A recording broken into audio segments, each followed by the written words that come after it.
Perra-Pellinck, en fait, c'est une société, une filiale du groupe Pellinck. Donc, le groupe Pellinck, c'est du machinisme de la vigne à la cave, et Perra-Pellinck, c'est la filiale qui s'occupe plus particulièrement des équipements de cave.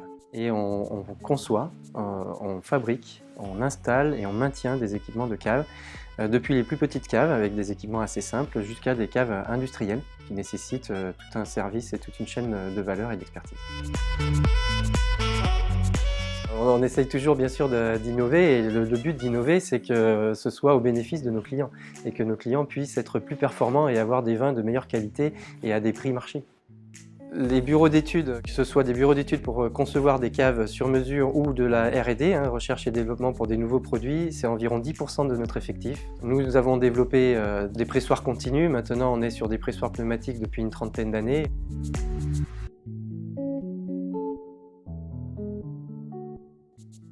On a une technologie de tri visionique qui nous permet de trier la vendange à grande vitesse, une caméra qui la scanne et instantanément, quelques millisecondes derrière, on vient trier par des jets d'air pneumatiques qui viennent évacuer les objets non souhaités. Et on garde que le meilleur, une sorte de caviar de raisin qui nous permet de faire les meilleurs vins. On a environ 200 sur une multitude de métiers, ça va des bureaux d'études, fabrication, on a beaucoup de métiers comme l'usinage, la chaudronnerie, découpe, peinture, lavage, montage, électricité. Maintenant, c'est donc ces différentes équipes nous permettent de faire un chiffre d'affaires entre 30 et 35 millions d'euros, dont à peu près 25% à l'export. Je m'occupe d'une équipe de 12 collaborateurs. Je sais qu'il y a des tourneurs, des fraiseurs.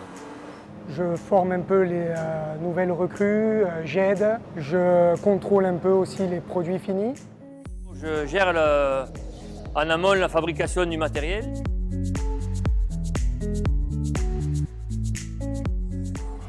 Je suis en train de souder des tubes sur un axe pour aller dans les égrappoirs, ce qui sert à séparer les grappes des graines de raisin. Je fais de la conception d'outillage et de gabarit pour la production, donc je suis en bureau méthode. Donc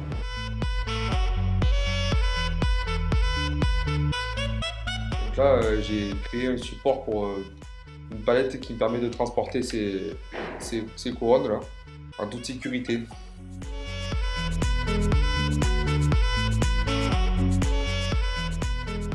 Donc actuellement, je suis en alternance dans un BTS CRCI à Bayargues.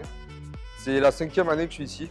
J'ai commencé par faire un bac TCI, donc un bac en alternance. Pour moi, de réaliser tous mes diplômes en étant payé en alternance, pouvoir être indépendant, moi je trouve que c'est important. J'ai fait une formation professionnelle de reconversion, et donc ça fait 5 ans que je soude. D'aider, de conseiller de jeunes soudeurs, de jeunes chaudronniers. Je ne fabrique jamais pareil. Donc, ce qui est intéressant, c'est ça, c'est de fabriquer des pièces différentes tous les jours. C'est de la précision, et ça, il y a toujours une remise en question permanente qui permet d'évoluer toujours dans son métier. Nous arrivons à fabriquer une pièce suivant un plan. C'est satisfaisant d'arriver à un résultat au final, quoi. Avoir la satisfaction de l'avoir fait, d'avoir construit quelque chose d'utile. Opportunité. Savoir-faire, oui. Polyvalence. Relation client. Le sur-mesure.